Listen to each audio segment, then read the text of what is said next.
to Game Crunch, your weekly video game podcast. My name is Mike Anastasia. With me today we got Brandon. Hello. And we're here to talk about games and things. Games and things. What's on the agenda today? Expedition 33, something? Isn't there another word in there?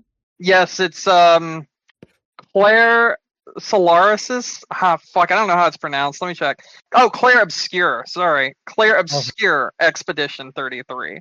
Sorry, my bad. I don't know why it's Clair Obscur. I can't figure out yet why it's named that, but I can tell you about the game. I'm more than willing to tell you about this game. I've spent about 5.5 hours in it so far. Okay. It's not that much. I started Pretty playing it reasonable. last night. I played it for like 2 hours last night and like 3 hours this morning. Or I guess this afternoon. Yeah, we're just jumping right into it. I'm gonna go straight to this. I mentioned in our group chat, right? That this is probably the first game since Nier Automata that I've been like, holy shit, at like the game in general, like from start to where I'm at right now.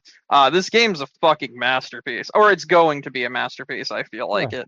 And every single thing I've seen so far while playing this, it's just like I am thoroughly impressed. And there's a few reasons why. First of all, this game looks absolutely incredible.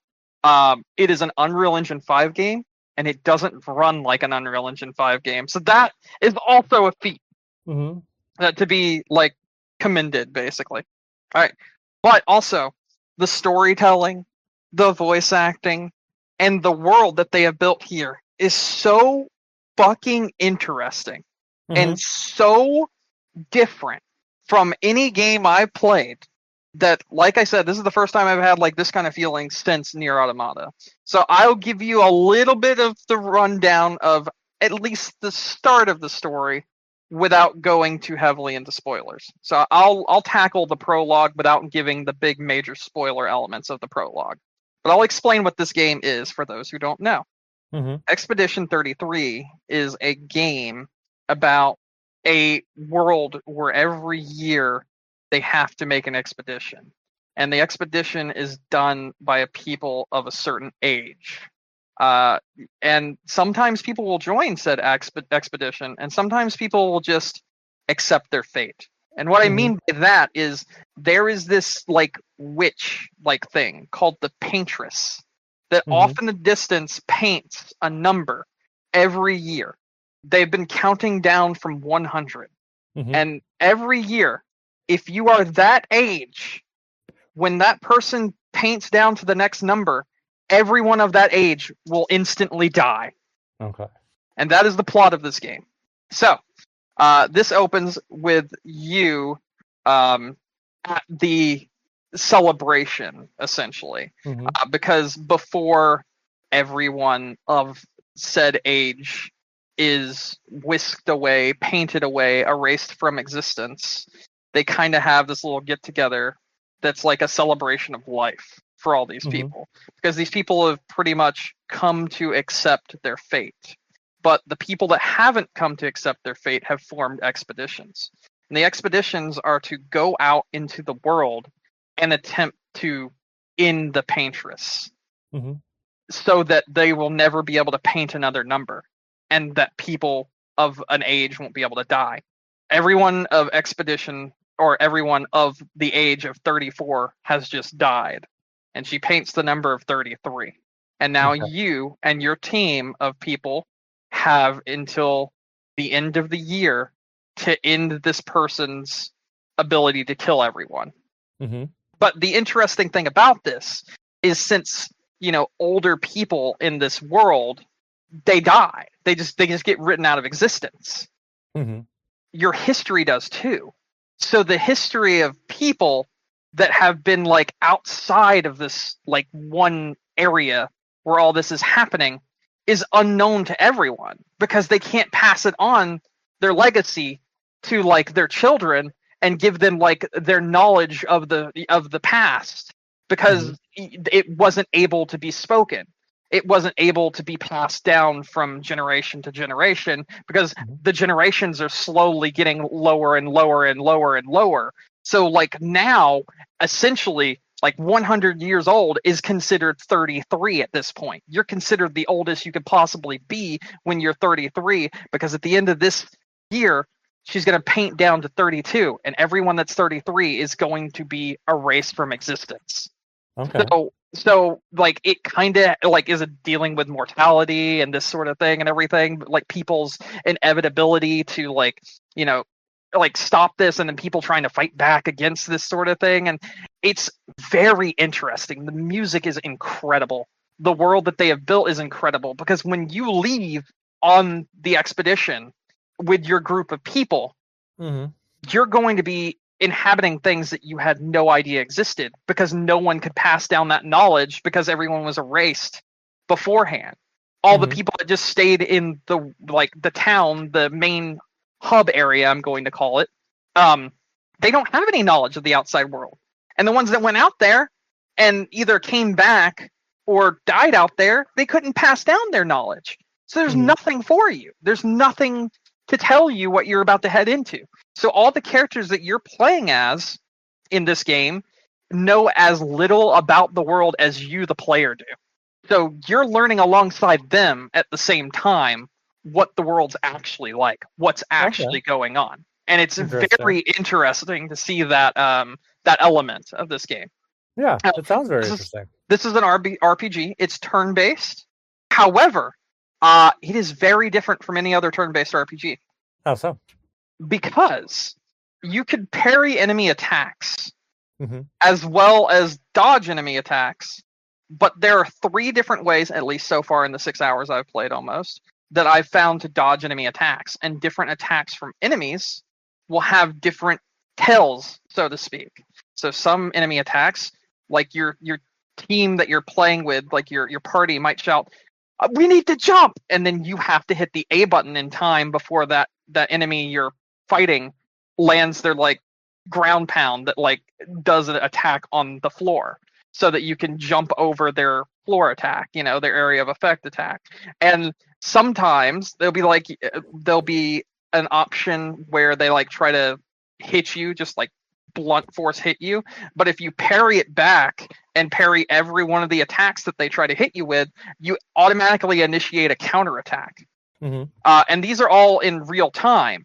So because the parrying system and the dodging system and the jumping system, which is all part of the turn-based combat, is a real-time element of the combat, it makes every single fight feel very very active. You feel like it doesn't feel like a normal turn-based combat game. You feel like you're putting in a lot more effort. And because of that, and because of the ability to like dodge and parry and all this, that, and the other in the middle of the turn-based combat, you're able to like go into a fight and you do absolutely dog shit because you're not able to land your parries and your dodges and your jumps, but you're able to learn the pattern, or like learn how you need to time that. And then say you die, you're just going to start right outside that combat fight again, so you can go back in and try again, but now you have the knowledge of like the timing window for the parry, or like I need to jump this thing. So although it does have like the trial and error kind of feeling to it, you can also like learn it on the fly. But for those that aren't as good, such as myself, because I've been really bad at the parry system and really bad at like the jumping and the dodging system, when it doesn't punish you a lot, so you're able to learn that combat system a lot better and have like get more knowledge of how the game itself works just by playing it. And I've had some really crazy like fights. Like I fought one enemy, and I'm not going to say what enemy it was, but I fought one enemy that like was able to like cast a shield and like protect its other like minions that were with it, and then they were able to do the same. So it's kind of like, you know, throwing those back and forth. But because it has that active element to the combat, there's another element as well, which I did forget to mention, which I will mention now. Everyone has a third person ability as well that you could choose instead of using like spells. Let's just say spells or abilities. Let's say that because everyone has like spells and abilities that they can use that you upgrade by using them essentially. But you can also press right trigger or left trigger. I don't remember which one. Fuck it. It doesn't matter. One of the triggers you can press in the middle of the turn-based combat before you initiate your turn, and you'll go into a third-person shooter mode sort of deal.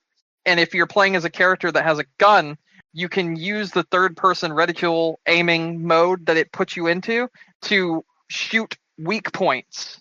But if you take that way out and you like miss your shot, then that sucks because you're not going to do as much damage. Unless they're already debuffed. However, it sucks even more because if you initiate that uses 1 point of your like ability points. So like one point of like your mana, let's say like that, your spell. Think of it like brave and default, where you can like stack braves in bravely default and then like do a bunch of attacks at once. But instead of that, you use a brave every single time you go into the third person mode and fire a shot. But sometimes that's a better option because you can then have one of your other teammates do something like cast a fire spell or cast use an ability that makes it so you add weakness onto the enemy and they're weak for like 3 turns. Normal JRPG stuff. But there's a lot of other elements here that are really interesting that make it so there's a lot more interactability in every single fight that you get into. So it is mostly turn-based, but there's a lot of ways you can handle the turns in these turn-based fights. And I really, really like that element of it because it's very different from like anything I've really played when it comes to like RPG wise. And I play a lot of RPGs. Like, I played Metaphor last year. I played all these other RPGs. I play the Persona series. I play this, that, and the other. And I do think that the elements that they have here are fresh enough that it does make it very interesting and different from and stand out from all those other RPGs, JRPG kind of games that you have on the market right now. Very good. Very, very fun. It kind of has like some like Tales like feeling to it, like where you can do like the active time battling, but you can swap between active and turn-based, and I like that element of it. It's really fucking cool. On top of that, the story is really fucking good. Like it's really good. I kind of explained a little bit about it, but the places it goes from that, it's so crazy. And it's just really impressive, this game in general, when you know other things about it as well outside of the game itself. So, like, for instance, this entire game was made by 30 people. That's insane for, like, the quality that is here. Like, this game is, like, I would say that it is a better Final Fantasy than, like, since Final Fantasy 12, for instance. Like, this is the best Final Fantasy we've gotten since Final Fantasy 12. Okay. Even with it not being a Final Fantasy game. So, Yeah. It's nuts. It's nuts. It's really, really good. I highly, highly, highly recommend checking this game out. Obviously, it's not, it's not Final Fantasy, but it has a lot of elements from those sort of games, and I do think it does those games better than Final Fantasy has lately. Hey, that's fair. I mean, a lot of the recent Final Fantasies, like you said, have not been great. So it's nice to have a good RPG with a good story that's not Final Fantasy. Yeah, I mean, really, just for the genre alone, that's great. Yes. Well, the thing is, apparently, like, this has made it past the JRPG genre. There are people that don't normally play these games playing this game and being like, this game's fucking incredible. So that's also something. It's kind of transcended and like escaped its genre to have people try it out that don't normally play these sort of games, and they love it. It's similar to what happened with Baldur's Gate, if you remember. People that didn't play those kind of games played Baldur's Gate, and they're like, shit, this is really good. And that's kind of what's happening with this game right now. And I think that this is probably going to be like a big contender for like a game of the year at the end of the year, because there's a lot here. There is a lot here. I'll be and the reviews have been fantastic too. They've been fantastic. And I went into this very jaded because I was like, this ain't gonna be good. This isn't gonna be good. I literally went in with that mentality. I was like, this is gonna be some overhyped trash, and I'm not gonna like it. And then, for the first time in like a very long time, I normally when I'm playing something, like even if it's an RPG, I'll be in like Discord chat, chatting with my friends and listening to the stuff and whatnot, and exploring the game, playing the game. But I went into Discord chat and I was talking with some of my friends, and at a certain point in the game, I just was like, guys, give me a minute. And then I just flipped up my microphone and muted Discord chat. And I didn't come back for like 3 hours because I was like that into the game. It's very good. Great. So, yeah. It's also on Game Pass. So if you have Xbox and you have Game Pass, you can play this for nothing extra. So, well, I have one of those things. An Xbox? Yeah. I'd recommend checking it out. I think it's worth your time, and I think you would probably really like it. Some interesting things also. I was talking about like Final Fantasy, and I wanted to use this as a segue, but I kind of forgot that I was going to use it as a segue. The guy who played the main character in Final Fantasy 16 is in this as well. Oh, really? Is he also the main character in this? He's not the main character in this one. This is Charlie Box. Fuck, let me see if I can remember his name. Sorry.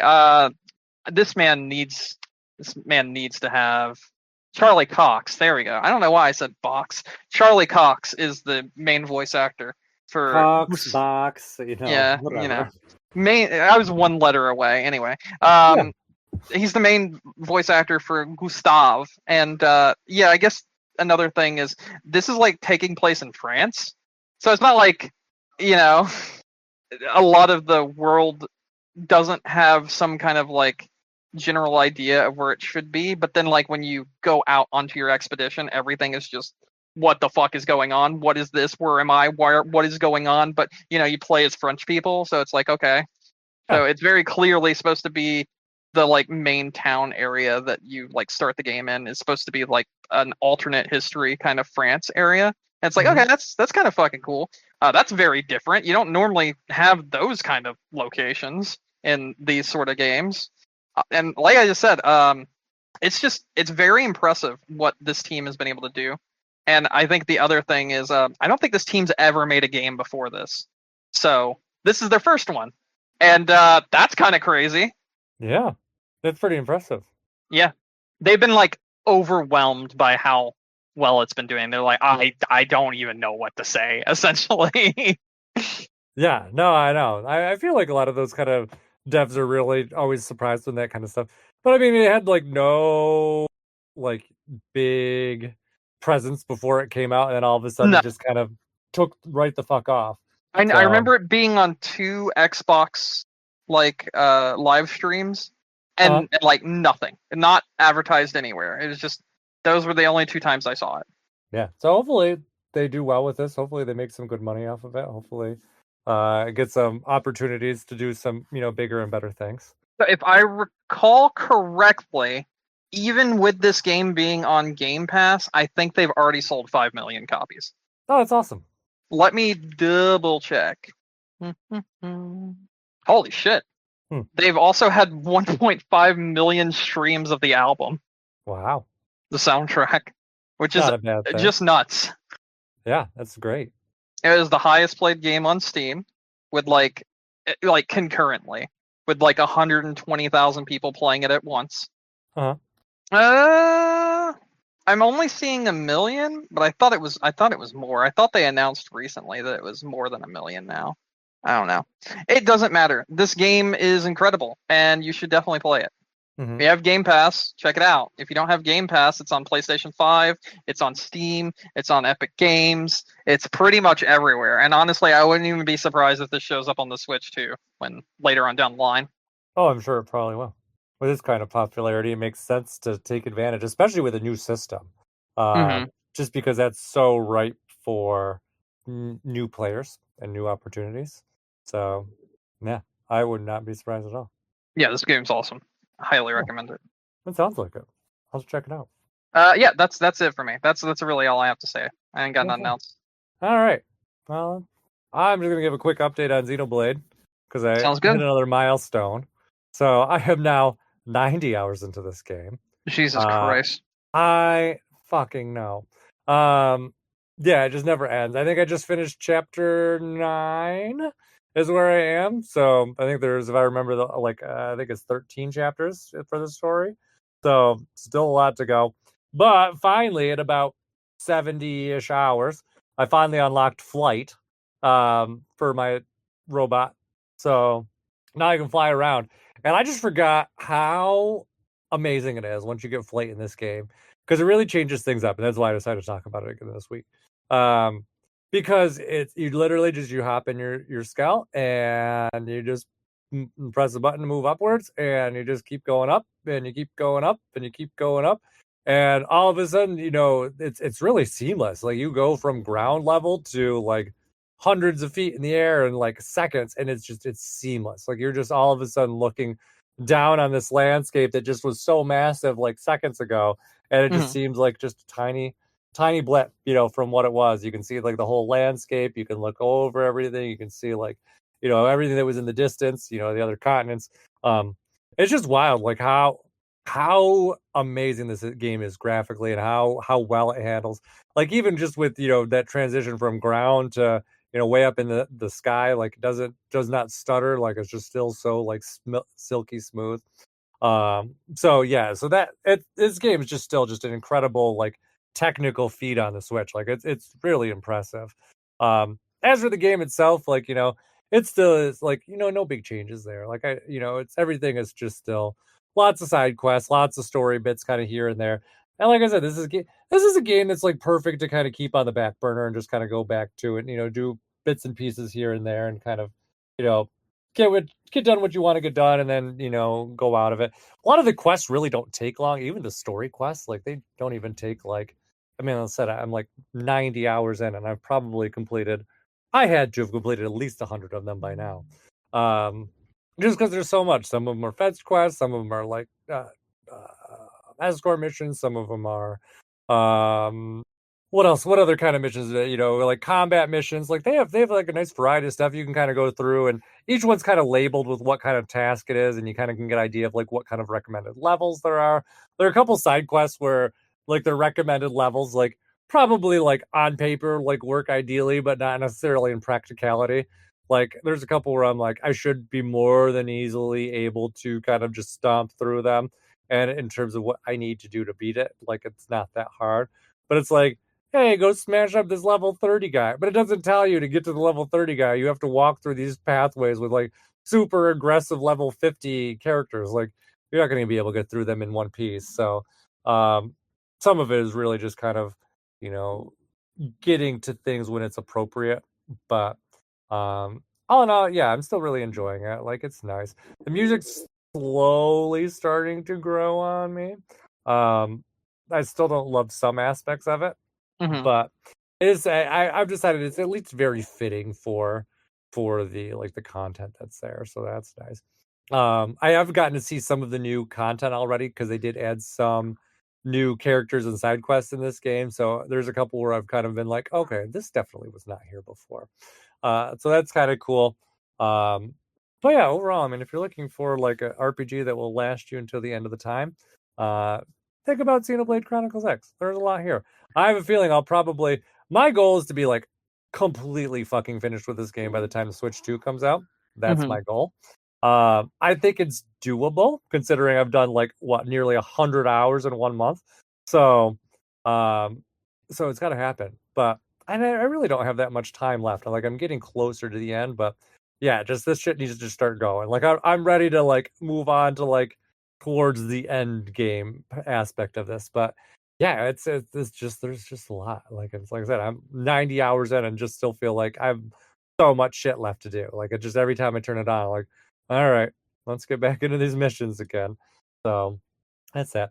Another aspect I like of it too is just kind of how, because you have that city that you live in, New LA. It's just kind of nice to see it kind of evolve as the game goes on. It doesn't do anything dramatic like some other RPGs do, but you'll see like new characters and stuff kind of move around or whatever as you're going through. There are some kind of interesting, I wouldn't say twists, but at least kind of some interesting developments as the game kind of progresses. Like I said, the feature of this game really is just kind of about like humanity. The story is really about humanity's survival on the planet, and not really. This is not a story-driven game. This is kind of a DIY game, story-wise. So you have to kind of be focused on that. I've already seen people. Not that I was not surprised by this, but I definitely have seen people online who are like, I've loved the other Xenoblade games, but this game is a lot different, and I don't love it as much. Yeah, a lot of it's because of the story, because it just really does not drive you to go and play it. But I see. yeah, but I said it's good. So it still looks, like I said, phenomenal, even on the OG Switch. So yeah, there's that. But speaking of Switch, ready to talk about Switch 2 stuff? Yes, absolutely. Okay. Yeah, so I mean, I just kind of, I guess, start up. I got my pre-order for the Switch. I know you got at least 2 pre-orders for your I Switch. did get to. Yep. Yeah, so that's all awesome. So I'll start with my kind of Switch 2 story. Oh yeah, let's do it. So yeah, so what was it? Wednesday night rolled around, and like I Mhm. guess going into it, part of me was kind of like, I don't know. Part of me is like, oh, there's gonna be so many pre-orders. I probably don't have to wake up at midnight to do this, but I'm like, let's be safe instead of sorry, and like I'm like, I'll set an alarm. I had to be up at like 5 in the morning, so like I went to bed and then like set an alarm and then woke up. That was my plan. What actually happened was I was so anxious I didn't fall asleep until like 11:10. Hey, look at that! You and me kind of had the same feeling, but I didn't go to sleep at all. I was so anxious. Yeah, no, I like it. Just I forced myself to sleep for a little bit. So I got maybe like a half an hour of sleep before it came up. And then I woke up at like, I think I set my alarm for like 11:55. I already had Best Buy's website pulled up, but that was the only one. So got to Best Buy, and I'm like, midnight rolls around, and I'm like, didn't open, didn't open. Like keep Nope. refreshing. I'm like, okay. I'm like, it's still not opening. I'm like, that's strange. I'm like, I know I didn't miss it, but I'm like, it's weird. I'm like, okay, let me look at a different one. So I pull up Walmart's, and Walmart's just like, press this button to enter the line. And I'm like, I press it, but like I was using my phone, and my phone was not having it. It was like, it just kept on like getting errors, and it would keep on telling me to like verify I'm a human and send me back to the line again. And so I'm like, nope, that's not working either. I'm like, all right, who's up next? Target. Target's up next. Uh, So go to uh, Target. I know. And this is all in the span of like 5 minutes.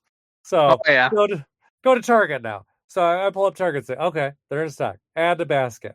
All right, in the basket. Oh, nope, some things in your basket are not there anymore. Okay, I'll try again. All right, still in the basket. All right, made it in the basket.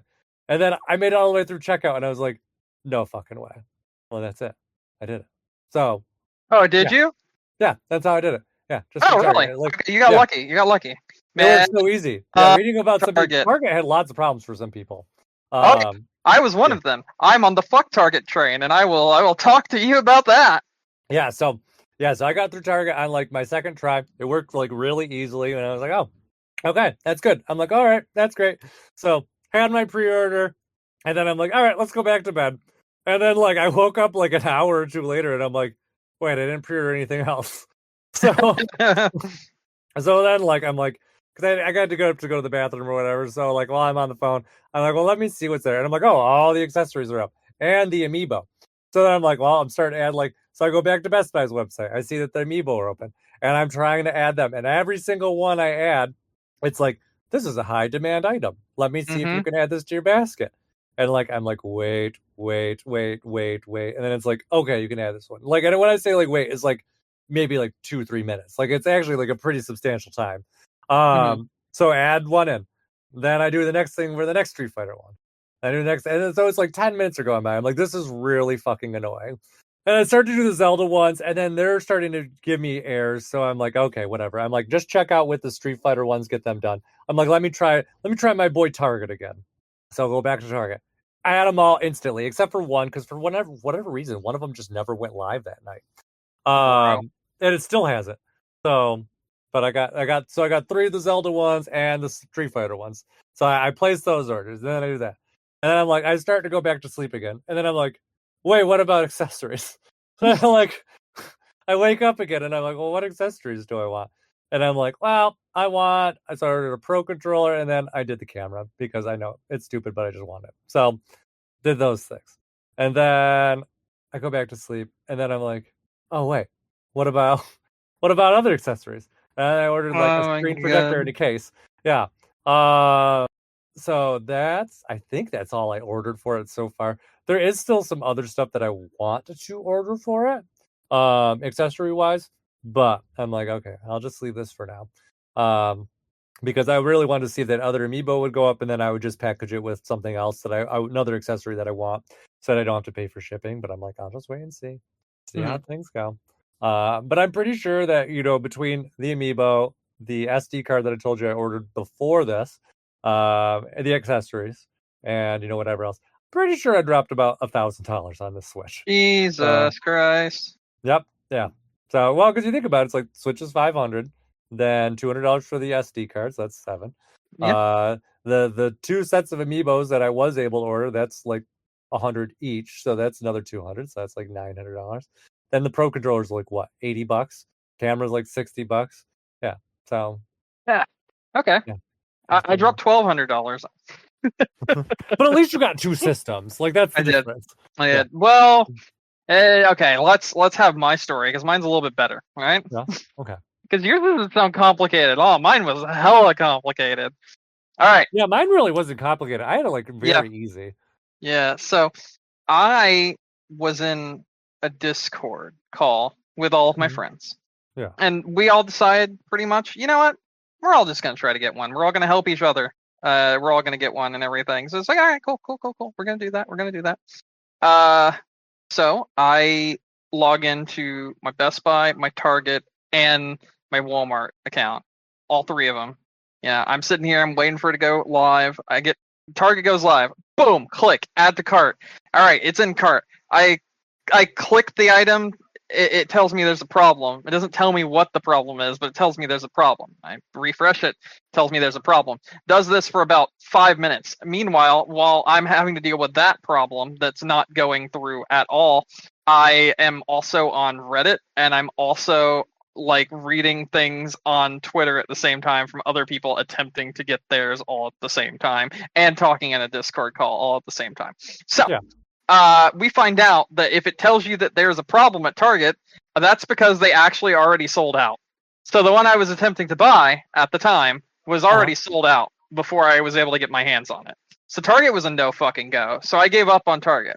I got myself into a queue line at Walmart, and I stayed in that queue line for a fucking hour.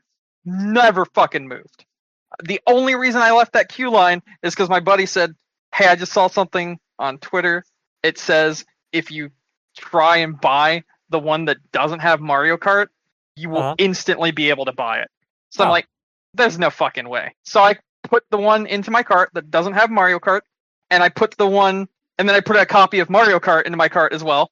So yeah, physical version, $80 Mario Kart. It's in the cart. So is that. Boom, both of them check out instantly. No issue whatsoever. Easy. That's good. That was the hardest one. I'll tell you what happened with Best Buy, which Best Buy was funny. Because Best Buy didn't go live until like 1 a.m., basically. It said it was going live, but it didn't go live until like 1 a.m., pretty much. Yeah, so that's why you never really found it at Best Buy. So once Best Buy was up, when everyone told me about it and everything, I was like, cool. And I see people scrambling to try to pre-order the Mario Kart bundle and try to pre-order, a default, like just a normal Switch 2. And I just like scroll down to the bundles, and I see one that's selling the plastic wheel, and I just click add to cart and then check out, and just bought it with a Mario Kart wheel. Because I was like, I ain't dealing with this shit. I know no one's gonna buy this shitty Mario Kart wheel bundle, so I'm doing it. Boom, boom. Yeah. Instantly done. So I got one at Best Buy, and I got one at Walmart. And Walmart I only got because I didn't buy the Mario Kart bundle. And Best Buy I only got because I bought a plastic Mario Kart racing wheel alongside it for $20 extra. Hey, you know what? Money well spent for the frustration. Honestly, it was probably my best idea ever. Yeah. I had been like looking on like Twitter, and someone's like, remember there's bundles on Best Buy, so if you can't get the like default one, since Best Buy has bundles, it might be best to pick a bundle that works for you. I'm like, what the fuck's the cheapest bundle? Yeah. And then and you got Mario Kart, and then you got wheels. Mhm. Yep, I got Mario Kart. I got Wheels. My brother, who's the other one because it's his birthday, he got Mario Kart. He got it physical.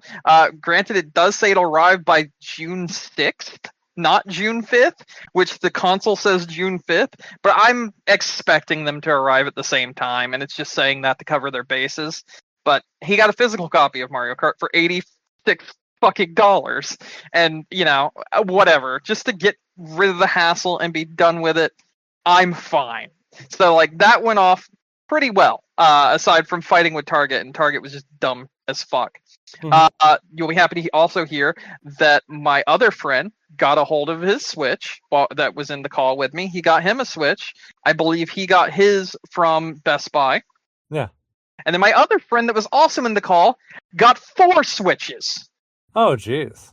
He got one from Target, but he saw all the people saying that theirs were getting canceled from Target, so he said, fuck that, I'm getting one from Walmart, and he got one from Walmart, and then he was like, okay, but I need to get one for my wife, well, his fiance, so he said, I'm going to get one from Best Buy, and he got one from Best Buy, but he wasn't sure if, like, everything was going to be good with the one that he got from Walmart initially, so he then also went out the next day and went to fucking GameStop. Wow. And stood in line and got one because he wanted to make sure he had it at midnight. So he has 4 fucking Switches. So the Best Buy was fine, the Walmart was fine, and the Target was fine. So what he's doing is he's keeping the Walmart one for his wife because she'll be at work anyway. So when she gets home later in the day, she'll get the one that comes in at 9 a.m. He's going at midnight on to pick up his at GameStop. And then my buddy who was also in the call with us, his brother didn't get one. So he just gave my friend's brother the one that he got from Best Buy. He just changed it to his address and everything was totally fine. So his brother is going to get that one. So he didn't scalp any of them, didn't do any of that shit and everything. He just gave them to other friends who were unable to get them. So pretty much everyone in my friend group that wanted a Switch 2 got one because of this one fucking mad lad that got 4. Oh, wow. Yeah, that's great. Good for him. So my friend Kyle got one, my friend James got one, my friend Eric got one, my friend Michael got one. I got my own, and my brother got his own. Yeah, like we all 6 of us got a Switch too. So it's pretty fucking sick. Yeah, that's awesome. And he paid for his Switch 2 at GameStop using Pokemon cards.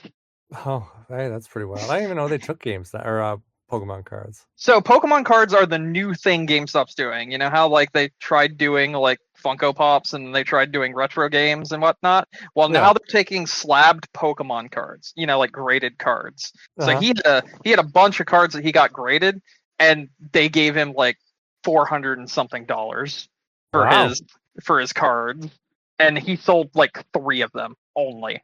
So he was able to pay for pretty much all of his Switch 2 that he was getting at GameStop with the card and then other trading credit that he already had. So, yeah. Yeah, that's great. It's been really interesting. I do think I saw a lot of also really crazy things going on with the Switch 2 that I did not run into, and my friend that went to GameStop did not run into, but I saw that they were trying to like mini GameStops, like mainly in like big cities like New York and shit, were scamming people. Did you see this? It's not just one, like particularly a store in New York City. Yeah, I saw that they were called out for forcing people to purchase bundles like add-ons and things. I saw one in New York and I saw one in California, so I know it wasn't just a singular store. So yeah, I know, but that always happens with these kind of launches because, well, at least when I worked there, like GameStop was very, what's the word I'm looking for? Very much interested in like add-ons and like how many, because you don't really get a ton of money. Like the profit on the system itself is like $0. So really the money's in the accessories and the games.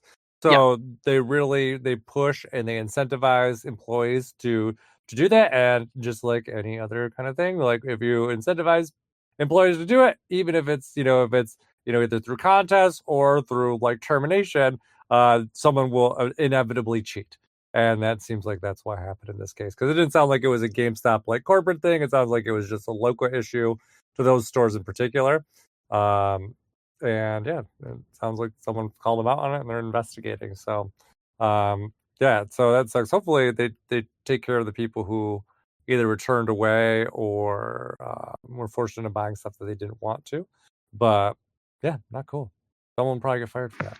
So, what I saw that several people did, not just at GameStop, but in other places.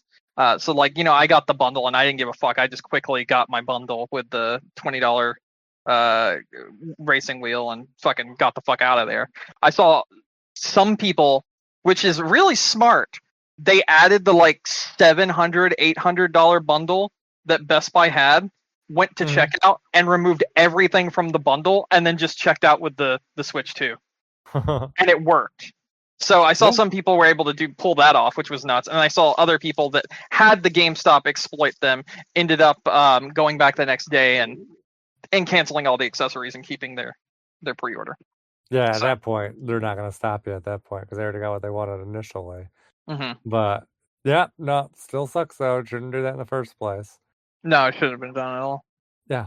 So trying to think. Although I did kind of like I saw some like fallout on Reddit where people were like, trying to boycott, and they're like, why aren't people standing up anymore? I thought it was too expensive. And everyone's just like, if you have a price issue with it, then just don't buy it. Like, obviously, consumers don't seem to be very concerned about the pricing. Like, things have been pre-ordered very strongly. So the thing is, it's the same that happens with any kind of boycott. People are gonna yell from the top of the fucking rafters and yada yada yada, and then once it actually comes out, they're gonna go, "Yeah, I just bought 2." Yeah, it's literally what happens. It's literally what happens every single fucking time. Yeah, so it's like a very vocal minority a lot of times. Well, not even that. Sometimes that vocal minority is like, well, I gotta have the new Mario Kart, so I bought it. And it's just like, yeah, you were gonna fold. We all knew you were gonna fold. So like, why'd you pretend like you weren't? I saw one great post where this person was doing like wild mental gymnastics because he's like, they're like, I really want the Switch 2, but I don't want to support Nintendo's pricing. So he's like, what if I just buy the console and then just not buy any new games? Do you think that will teach them? And they're just like, no. If you don't want to support the console, then don't fucking buy it. That's how you make a message. Don't sit here and be like, I'm going to buy the console, but I'm not going to buy games. That will teach them real good. Yeah, it's not going to add up. And what are you going to do with it at that point? You're just going to buy a system and just like, I don't know, wait for something to come in used or just not buy anything for it? It's what's the point of the system if you're not going to buy any games? Like, I just don't understand. Like, I don't know. Like I said, some of the mental gymnastics just don't make any sense. I think their mental gymnastics are just, they're fucking stupid. At the end of the day, they're like, yeah, well, what if I bought the system, but like, I kept it at a different house, and it's just not, it's not me, it's in a different house, yeah. What if I make my mom buy it? Then I didn't buy it, so it wasn't me. Yeah, wild. What people will try. So it's like, just admit that you want something and then just buy it and then don't give a fuck what other people say. This is what it means. That's what it is at the end of the day. Who gives a fuck what other people think? Like, if you're welcome to criticize something and then also cave. There's no reason that you should be like, I criticize the thing. There's no fucking. You want to be a hypocrite? Who gives a shit? Just be a hypocrite. You wanted a thing. There's very little time we have here on this corporeal realm. Get stuff that makes you happy. Yeah, exactly. Like, this is not rocket science. If you want it, buy it. If you don't want it, don't buy it. Like, it's that easy. If you want to give criticism and still buy it, that's fine. You can do that. You can criticize something and also buy it. Like, that's fine. Mm-hmm. Yeah. You can't be like, oh, you can't criticize it because then you turned around and bought it. It's like, it doesn't fucking matter, because if you think about it, right? I could have criticized, and I did, $70 games up and down, and I still bought them. But I'm one person. My criticism don't mean jack shit. It's just sharing an opinion, because every Tom, Dick, and Harry that wants to buy the newest Madden, that wants to buy the newest Call of Duty, they're going to pay however much they want for it. They don't give a shit. And those are the people that are going to push the prices of things up, and it's the same with like Mario Kart and that sort of thing. Like those prices are going to be pushed up no matter what. But at the end of the day, when you look at all these people that are like, oh, it's insane that like Mario Kart's like $80, you then see those same people being like, I'd definitely pay $100 for GTA 6. And it's like, you know, or if not GTA 6, you some know, other game from some other franchise. That it's like, okay, but then you have your own general bias. If you have a bias towards GTA 6, clearly some other people have it towards Mario Kart. Yeah. Like, I'm stupid excited for Mario Kart right now. I am too. I don't think, and I'm going to say this right now, I do not think from everything that I've seen that it is necessarily, with the amount of content in it, worth the $80. Yeah. I don't think it is. I still fucking bought it. I mean, it's as simple as that. I want to play it. I don't give a shit. You know, at the end of the day, I do not care. I want to play that game. I'm still going to criticize things if I play the game and I see that it's vastly, you know, like lacking content. I'm still going to be like, yeah, this is lacking content. This kind of sucks that there's not as much content as it looks. Or if I see that there's a lot of content and there's a lot of stuff here that's not just like, oh, I can play this game forever because it's fucking Mario Kart. Like, we played Mario Kart 8 forever. It was essentially like a game that you can always play because it's just so easy to pick up and play Mario Kart 8. You're going to get hundreds of hours out of it. Down with and play exactly. You're going to get hundreds of hours out of that game. So, like, yeah, I definitely got my $60 out of it. And I could be like, hey, I might get hundreds of hours or thousands of hours out of Mario Kart World. But that doesn't necessarily mean there's hundreds of hours worth of content and that the price lines up with what is in the game itself. You know what I'm saying? Yeah. So I think it's fair to, like, look at that subjectively when we actually have it in front of us. So I will have my thoughts on that after playing like Mario Kart World for like a week or two. I will be like, either this reminds me of like Forza Horizon and they did a really good job, and I actually am okay with the price increase, with them saying that the value is here for it. That's fine for them to feel that way. Or I'll be like, yeah, it was bullshit. It was all bullshit, the whole thing. They shouldn't have felt that way in the first place, and they knew that value wasn't here. I'm going to be one way or the other after I play it. It's simple as that. Does that mean I'm going to stop playing it? Fuck no, because it's Mario Kart, you know? Yeah, exactly. Mm-hmm.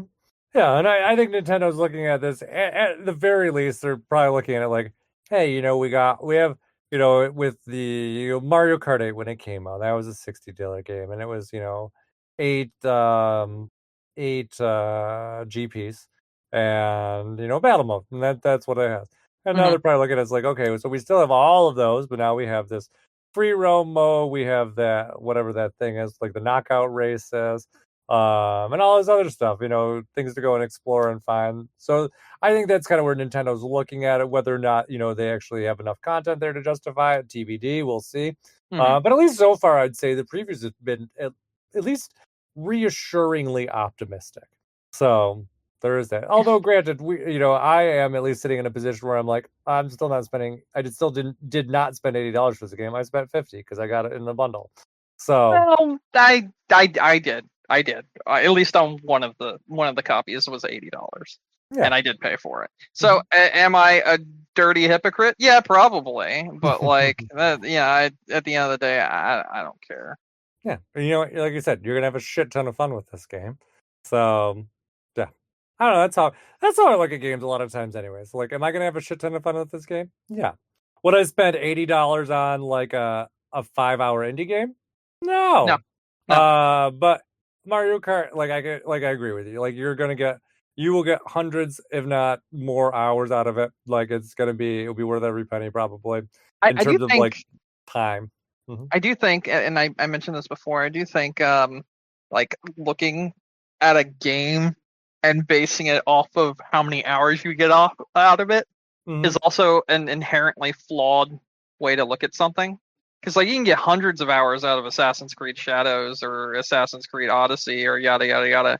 I don't think it's worth hundreds of dollars. You know, I don't think it's worth, you know, a higher price just because you get more out of it. No, but my point more is more. No. I'm trying to make a point. Hold on. The stuff you have to get out of it also has to have some kind of like substance to it. So like if we get like hundreds and hundreds and hundreds of things in Mario Kart, but it consists of just like drive from this place to this place. Oh look, you found a collectible. Yay! You know, that sort of deal. And it's just that, and it's like there's not really much thought put behind, you know, getting the collectibles or the element of, you know, the open world. Like there's not really a lot of thought put behind it. It's just things like, you know, slapped on, copy pasted, just put wherever they want. Then I think that there is a conversation to be had there where it's like, yeah, I can drive from one side of this world to another side and it takes a long time to do, and there's a lot of like, you know, areas, but if there's nothing in that area, that's when you kind of have to have another conversation and be like, you know, is the value here for what the effort they've put in? You know what I'm saying? Because I always think of like the crew. It takes you like 45 minutes to an hour and like 15 minutes to drive from one side of the map to the other side of the map in the original crew game. There's not a whole lot in that map while doing so, though. So it's not like you feel like you're having a fulfilling journey from one side of the United States to the other side, because it's just like the main areas that are like points of interest in that game were, you know, the big places that you would expect to be, and everywhere else it's just like, oh, it's just roads, you know, it's just trees and roads, and it's not like really anything in particular that makes any individual area of the United States in that game stand out, and it just feels like filler, like with nothing there. And if that's the same way that like Mario Kart feels, then I'm gonna call that out and I'll be like, no, it definitely isn't worth the price. You know what I'm saying? Because, you know, if it's got hundreds of things to do, but there's no substance to it, why would you do the hundreds of things? Yeah, exactly. Yeah, that's. I mean, I feel like that about certain things from time to time too. Kind of even to some degree feel like that with with Xenoblade Chronicles X. Like, yeah, there's like I was just saying, like there's endless amounts of content in this game. You know, there's no way I'm gonna go through and like 100% this game. Like, I just do not have the ambition. I don't care. So the fact that I could probably easily put 200 hours in this, at least kind of from what I can visualize right now. I don't look at that and say like, wow, 200 hours of this game, that means I should buy it for $200. Yeah, no, I agree with you. And, you know, you kind of have to look at it for what the price is, you know, kind of there. You know, I think a lot of it's more like, you know, is this price worth it? Like, I think I used that same kind of argument with. Yeah, I had that conversation at the beginning of this year where I said I like played these games that were like 6 hours or like 5 hours, and they were like, you know, like $15-20, and like some people are like, why would you pay that much for a game that's like, you know, that little bit of gameplay? But when the gameplay is all substantial and from start to finish it's a good game, then it's like, okay, well, I felt like I got my money's worth because I didn't feel like it was ever wasting my time in those 6 hours. Yeah, it respects your time. It's enjoyable gameplay, and yeah, that's reasonable for that. Kind of like how I feel with like what's the fuck's that game? Zero Mission, Metroid. Zero Mission. Yeah, that game finished in like what, 2 hours? Yeah, it's that, and I know I probably spent like I think I bought it used, honestly, but it was still even it was at least $20 at the time. And I'm not sitting there like, oh man, I didn't get 20 hours out of this game. Like, no, I'm like, this is a real fucking tight 2 hours of gameplay that I really love. Worth it. Like that's fun. So yeah, I agree with you. Definitely there's an aspect of like gameplay out of there. But I mean, it is kind of nice to be like, you know, you can see that you're getting the effort out of it. Like what I've been like really is glowing about Zero Mission if it was like a $70 game. No, probably not. That's a big ask for a short amount of gameplay. Even if how much did you pay for Zero Mission? I think it was around 20. I don't even remember. I bought it used. I recall that, but I don't remember how much I spent at the time. I know it wasn't full price. I didn't spend 40 on it, which is what gameplay games were at the time. But I think it was $20 when I bought it. So you just bought it like loose? Yes. Okay. Do you know how much it is loose now? How much? $60 as a starting price. And that's wild considering it's available on NSO. Like, it hasn't even killed the price of it. That's pretty wild, actually. And that game literally just sits in my. It literally sold yesterday for $54.99 plus shipping. That's wild. And the That is person wild. opened up the cartridge to show that it's legitimate. They have pictures of the board and everything, because apparently it's become so rare to find legitimate copies of the game. Yeah, that makes sense. Game Boy Advance games, even when I worked at GameStop 10 years ago, were pretty rampantly pirated. I'll never forget, there was a kid who dumped out a bunch of games on the table. He was young, elementary school. And I was like, yep, every single one of these is pirated. Mom was like, got it. But all of these are fake. Yeah, kid was not as happy.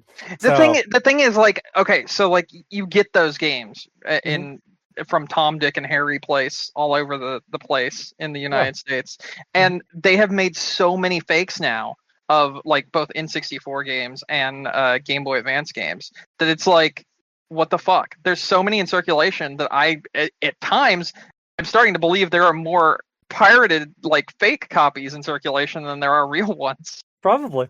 And they've gotten much better looking now too. They're not as easy to discern as they used to be. Yeah. I've definitely seen some really good looking fakes not that long ago. So which I mean, yeah, on one side of the coin, it's great for people who want to play the game. But on the other side, you said, I think it's they're fair really if you expensive. say this is a repro, and someone buys a repro knowing it's a repro, and you're paying repro prices for it. So $25 totally or whatever. fair. If you want to play it on the original hardware and you know it is fake and it is very clearly labeled as fake, I think that's totally fine. For instance, I have Mother 3. I have a reproduction cartridge of Mother 3 with an English English language pack on it, and it works in Game Boy Advances. So it's something like that. I think is totally fair. Yeah, I agree. I don't have any problems with that at all. I mean, at this point, with how expensive the retro scene is, I think it's, if you did have an issue with reproduction, if you know it's a reproduction ahead of time, obviously, then you're just stupid. You are just stupid. Because, I mean, okay, let me ask you this. Maybe you know it. Maybe I don't have to tell you and surprise you, but do you know how much Silent Hill 1 is? For PlayStation? Yeah, for PlayStation 1, the original Silent Hill. $60. No. Higher. Okay, alright, do you want with the case and the manual, or do you just want the game? Let's just say just the game for now. $138. Oh, jeez. Okay. How much with the case? $225. Yeah, that's a lot of money. That's insane. It's stupid. They're stupid prices. It's not something that's feasible anymore. You look at the PS2 copy, Silent Hill 2. Would you like the loose price for that? Sure. $100. Okay, that's a lot more expensive than what we sold it for at GameStop when I worked there. $145 for it complete. Yeah, that's it's wild. It's insane. The Silent Hill games, Silent Hill 3, $150, disc only. People that are against emulation and that sort of thing are fucking stupid at this point. When you look at prices like these for games, it's just insane. Even bad Silent Hill games are expensive. Oh, actually, here's a good Silent Hill game. Okay. Silent Hill Shattered Memories on PS2. Okay. What do you think the price of that is? $80. All right. Do you want disc only, or do you want with the case and manual? Disc only. $300. No. Yes. No. Yes. That's wild. It's insane. The fucking... And that was the median price. Literally today, one sold for $345. Disc only. Wow. It's stupid. These prices of retro games are stupid. And I'm obviously, I sell games and electronics and stuff, so I have a hand in this, but I'm going to read you out the prices of some of the games I have recently sold. Mario Party 7, GameCube, complete in box, $48. Mario Superstar Baseball, GameCube, complete in box, $66. And keep in mind, I'm not charging the crazy prices that other people are. The Simpsons Hit and Run, GameCube, complete in box, $75. Oh, jeez. Super Mario Strikers GameCube complete in box. I know that's going to be $55. Yep. Resident Evil 3 Nemesis complete in box. What GameCube. System? Oh, stupid expensive. Yeah, that one will be ridiculously expensive. But that was a rare game. That's a bad example, but what is it? $85. Yeah. And that I stupid expensive even when it was on the low end. There are some people charging $120. I just wanted to get it out of my hands. Literally, these are the prices that I sold a lot of my GameCube collection for, so that I could get the Switch too. Yeah. It's insane. It's like the retro game scene is dumb. Like even like common games, like Resident Evil, the original, complete in box, $30. Resident Evil 4, complete in box, $30. Mario Sunshine, $38. Yeah. Metroid Prime, $32. Like it's dumb. It's fucking dumb. Yeah. And the things that are counting as retro now are also insane. Like Wii things are now retro. I mean, Wii is like what, 20 years old now already? I'm aware, but like it's also hitting those retro prices that I just told you. No, I'm sure. Yeah. So like there's some games on Wii that are like, hey, this is a game that's $74. And it's like, why? You know? Yeah. Like, how did this happen? Yeah. Wild. Oh, and you know what one has like been hit the hardest by it? If you have it, right? If it okay, actually I'm gonna tell you this. GameCube, right? Legend of Zelda Twilight Princess. What do you think? Expensive. What do you think? How much do you think? 120. 180. Okay. That's case and manual. Non-case and manual. Not working, as in the disc does not work. Sold yesterday for $64. Oh, jeez. It's insane. Yeah, it sounds like it. And then if you look at like Wii U games, like if you look at Twilight Princess on the Wii U, because that is also selling for like $120. Oh, I'm sure. Yeah, that was not a common game either. It's so dumb. It's so fucking dumb. Yeah. So, yeah. It makes that Mario Kart $80 seem a little bit nicer, doesn't it? No, I will never use that excuse. That's like saying, oh, we paid $120 for Chrono Trigger. Yeah, we could also buy a house then, dipshit. Hey, but you know what that means? Probably in 20 years, Mario Kart World will be like $300. We'll have this conversation in like 20 years, and it'll be like, you know how much Mario Kart World's selling for now? $300. and that will be able to buy you a McChicken. Yeah, exactly. That's also true. It'll probably just even be just the cartridge too, not even like the game in the case. Oh my god, it hurts so bad. It's so true though. So, yeah. Anyways, anything else you want to talk about today? No, I think I've yapped enough. Okay. I had fun though. It was good. It was a good day of yapping. Yeah. All right, let's wrap her up then. I will share one thing, right? Okay. So, Borderlands moved its date forward. I saw like September. Yeah. And in my chat, my friend was like, you know, it's hard to care about Borderlands when they've had 8 games come out and only 2 of them have been great. There've been 5 okay, and then every other one is mediocre or worse. And then he just wrote, I think Borderlands 2 was a fluke. Yeah, I mean, it really was, honestly. I mean, I can understand why people like the game and like the universe, but it just does not seem like...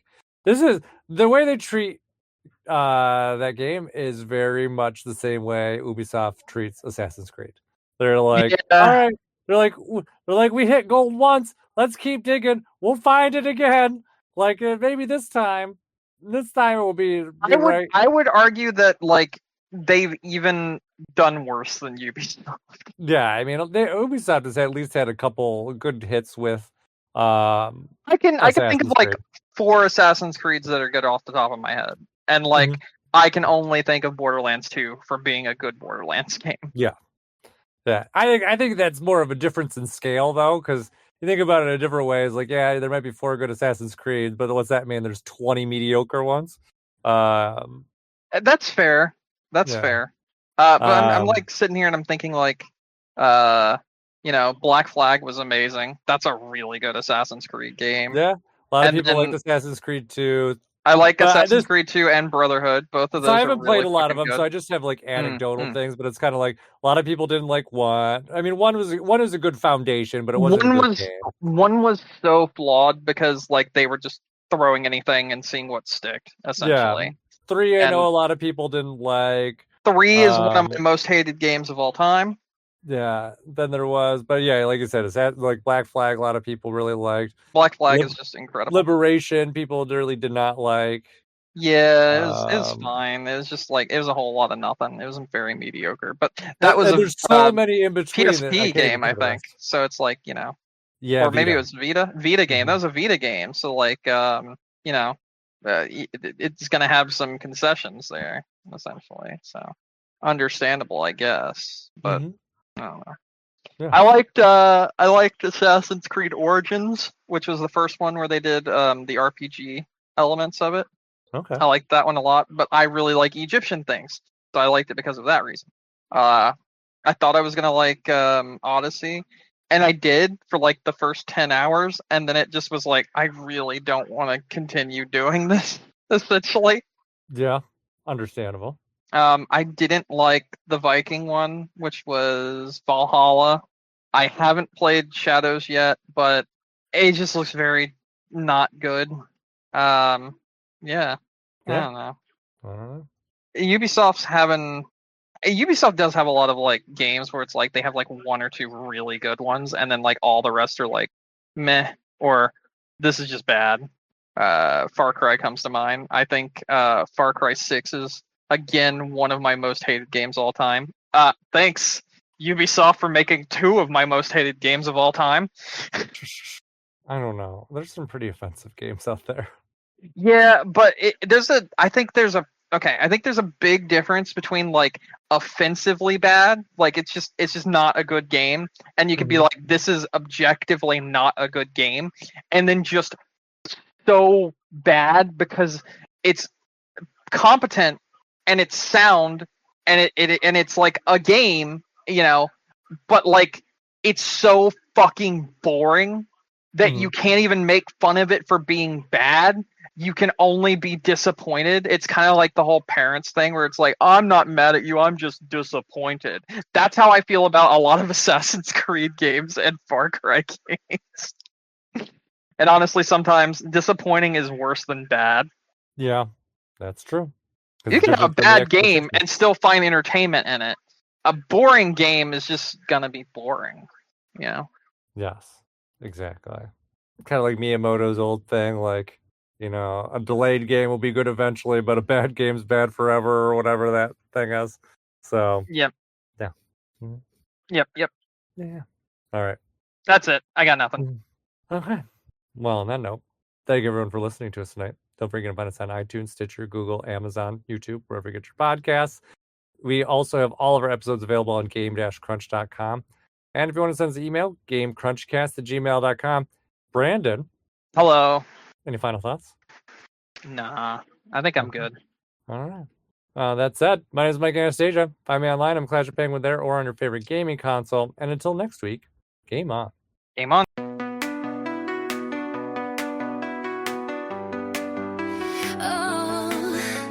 Midnight strikes, we're on a high.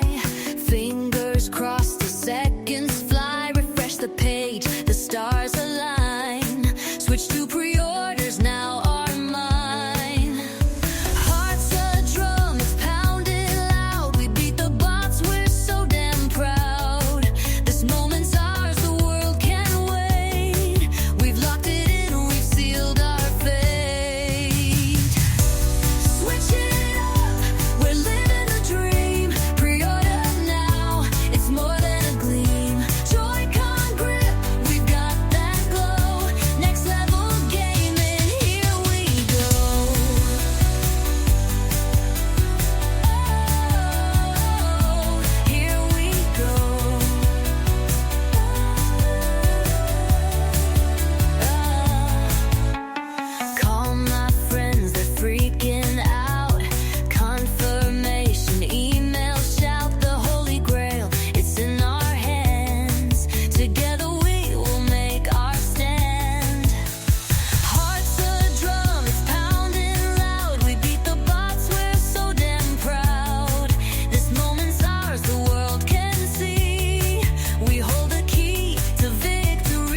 freaking out. Confirmation emails shout the holy grail, it's in our hands. Together we will make a stand. Switch it up, we're living a dream. Pre-order now, it's more than a gleam. Joy-Con grip, we've got that glow. Next level gaming, here we go.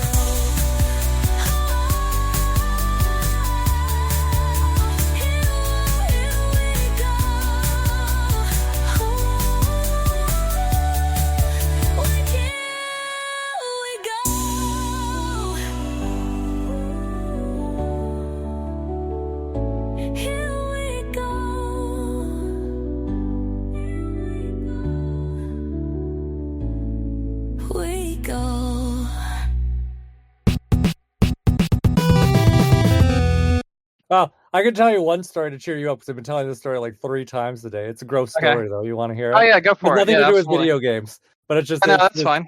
Yeah, Let's hear it. That random sounds shit. So DJ was having a bad day yesterday. Like, just kind of one of those days where like everything that could go wrong went wrong, kind of things. So he gets home from work. He's telling me about all different things that happened. Like, this patient he saw, had this go on, and his coworker was doing this, and like all these things. Like literally, yesterday was a day. I'm gonna stop you for 1 second. Yeah. I didn't get to hear who you said it was that had this. Oh, DJ. Oh, DJ. Okay. All right. Yeah. Okay. Yeah. So yeah. Wait, so do you guys work in the same field? He is a paramedic. That's what he's doing. Oh, okay. He's working in EMS. I don't think I knew that. He's had a couple different jobs. So this is just his current one. He's been doing. He's been back in EMS for not even a year yet. Okay. So, but anyways. Everything good with you two? You guys been good? Doing well? Yeah, very good. Okay, that's good. That's great to hear. Yeah. But anyways, yeah. So he's having this miserable day. He comes home. He tells me about like everything that's going on and how like just kind of like I said, it's just kind of one of those like clearly there's some force in the universe that's like you're gonna have a bad day today. It is happening. So he's telling me this. He lets the dogs out, and then they start to come in, and then he comes back over, and he's like, "Mike, you need to go outside right now." He's like, I'm not wearing. He's like, I'm not wearing clothes. He wasn't naked, but he was just kind of like in boxers and like a t-shirt. Yeah. He's like, I need you to go outside. He's like, Theo is eating a rat. And so Theo's our little Chinese crested. So like he's like a hairless rat dog, like the size of like a chihuahua. So I mean, sometimes we have animals in our backyard, whatever, it happens. So I walk out there expecting to be kind of like gnawing on some animal just laying on the yard. But no, I get out there and I'm like wearing my pants, but I don't even have my shoes on. So I get out there and I see this little fucking dog, and it has a massive rat in its mouth, like huge. Like it is like I can't see the rat's head because that is inside its mouth. The rest of the body and the tail are hanging out. Like it's long enough that like the tail is like basically touching the ground. Like that is how long it is. I'm like, okay, this is huge. So I'm like, Theo, fucking put that thing down. And he starts slurping it down like Lady in the fucking Tramp. like I'm just watching this rat. I'm gonna gag again. I apologize because every time I think about this, it grosses me out. But I'm like watching it like slowly go up in his mouth, and I'm like, bleh, like, bleh. Oh my god! And DJ's like yelling at me. He's like, go out there and stop him. I'm like, I can't. I'm like, it's making me gag. And he's like, you were a gay man. Get out there. You shouldn't have a gag reflex. Get out there and take care of it. I'm like, I can't. I'm like, just watching it. He does not even chewing on it. Just slurps it down. Oh my god! Swallows it whole. Like this was like a fucking fat 6-inch rat, and it just went right down this little ass dog's throat. And I'm like, oh my god. I'm like, bleh. Like, I can't, and every time I think about it, it just makes me gag again. Like it's the grossest visual. I just can't, like literally, like Lady in the Tramp, this fucking massive rat down his throat, and he's like he weighs like 20 pounds. Like this dog, like probably literally like a quarter of his weight he swallowed down in a giant fucking rat. And I'm like, oh my god, It's insane. Yeah, dog is still alive. That's It's been good. a day. Mhm. But yeah, no, that was horrific. Never again. Yeah, that's nuts. Yeah, so that's my story. Hopefully it cheered you up a little bit. It's pretty good. It was pretty good.